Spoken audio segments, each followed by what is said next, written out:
R cross mv, torque is R cross F, moment of force, moment of linear momentum.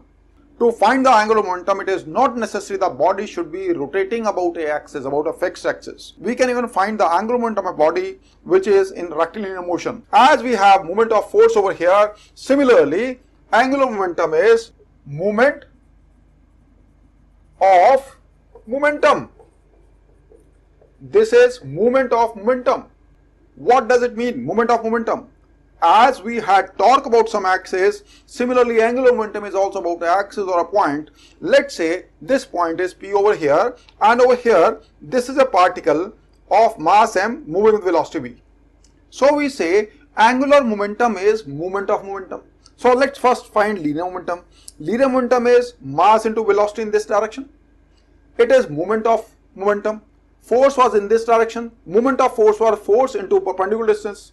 Moment of momentum is momentum into this distance. In case this distance is x, that is perpendicular to it, perpendicular to the line of momentum, then moment of momentum of this particle about this axis, that is, we can say L about P is what? mv, momentum into this x, as we had moment of force, or you can say x into mv, or momentum, linear momentum into perpendicular distance between line of momentum and axis of rotation, or the point which we are considering. So this is what we call as moment of momentum. Over here we have moment of force, over here we have moment of momentum. As we said, this is denoted by L, this is a vector quantity, and this is R cross mv, that is position vector into the linear momentum.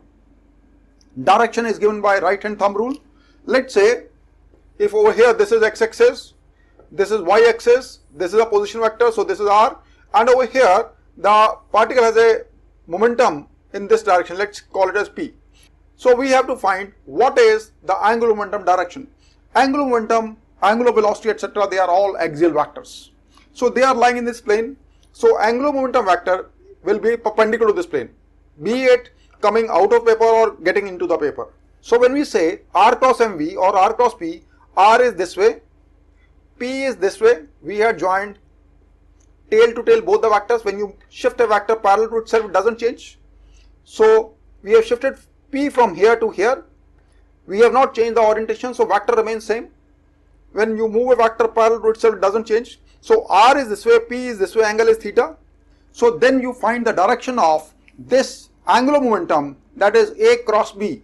That's a method is same, what we did in vectors. That is cross product. Then the resultant vector lies in a plane perpendicular to the plane in which these two vectors they are lying. So over here it is R cross P. So L is equal to R cross P.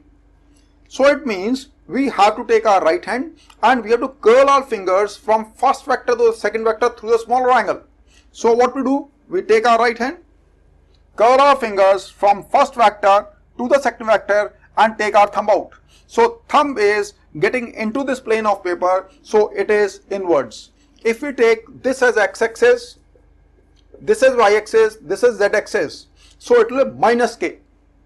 So it is going to be rp sine theta L is going to be rp sine theta into minus k cap. This is going to be the magnitude rp sine theta, minus k gives the unit vector. So we get the vector, that is angular momentum is going to be like this.